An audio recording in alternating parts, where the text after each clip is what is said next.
My name is Shadonna Hemmings. I go by Shay Dazzle MC. I thank you so much for being here. I am the founder of The Queen Within. So tonight we're going to be talking about self-care. We're going to talk about how it is that queens can learn to love themselves just a little bit more. You know, so many of us, like, we are our family's backbone. Like, anything that breaks, you go to mama. Anything you need prayer, go to auntie. You need something else, go to grandma, you know.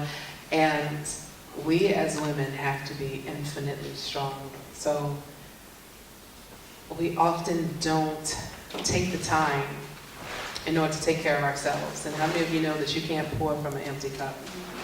You know? But unfortunately, a lot of us, we weren't taught how to fill that cup back up. And we have so many disconnects within our community that you don't have that sister circle, that family unit that's needed in order to fill that cup back up. I thank you for coming. And we're going to have some good conversation tonight, okay? Okay. All right. There are 4 types of self-care. There's physical self-care, there's mental self-care, there's spiritual self-care, and there is social self-care. Physical self-care is movement. Movement is medicine. Whether that movement comes by way of yoga, that's beautiful. Whether movement is a good belly dancing class, like if you are running, if you are walking even, let's go outside, get some fresh air. That's physical self-care. Mental self-care would be like, you know, when we were talking about before, talk to somebody. Find a counselor. Have a sister circle.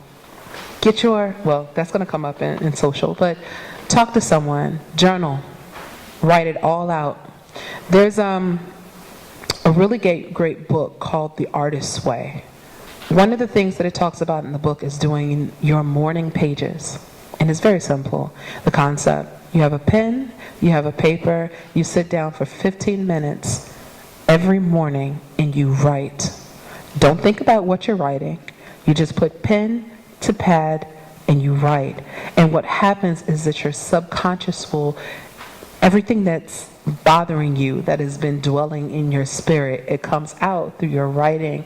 And sometimes you can read it, and it's great if you read it, and it's great if you don't. What the important thing is that you get it out. You put it on paper. The next one is spiritual self-care. We are spirit. We are pure spirit. We are of God, by God, living God, walking God.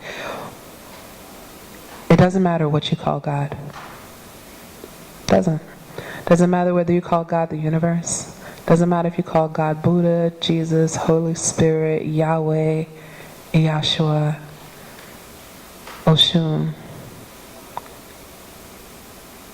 It doesn't matter what you call God. God is God. God's house has many, many different rooms. God has been the same since time eternal. What is important is that you have a relationship with the divine. Because we need guidance from somewhere. So when you seek, you find. And whatever you find that pours into you, that allows you to be inspired, that allows you to be a better person, then that's what's important. It doesn't matter what the face of that system looks like. I'm not a religious person.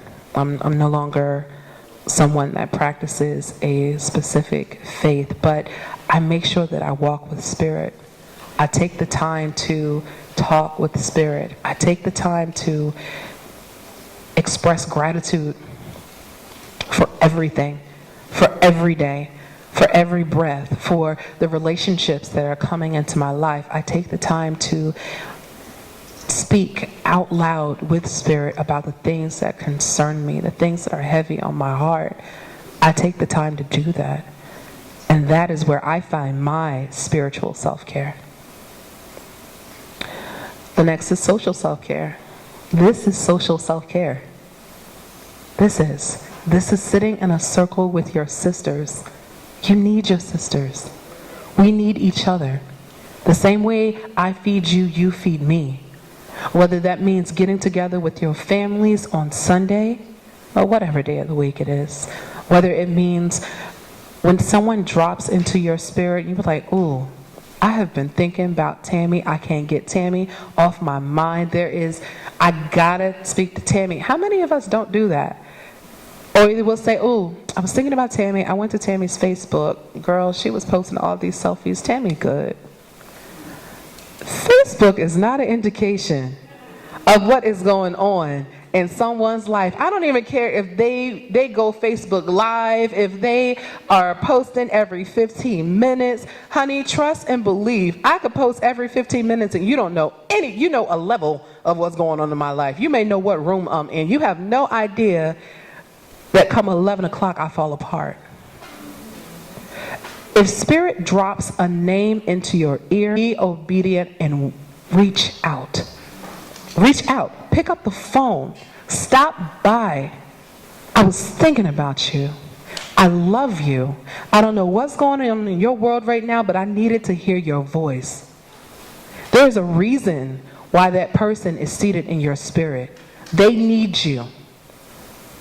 They need you, they need your energy, they need your love, or they got a message for you.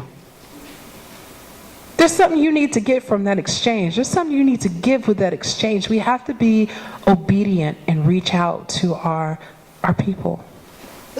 Because you have some people who are on the outside, they look as if they're the life of the party.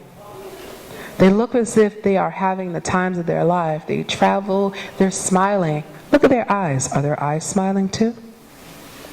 Honey, I'm the queen of selfies. You never know. I just cried a second before I took that picture, honey, but the lighting was good.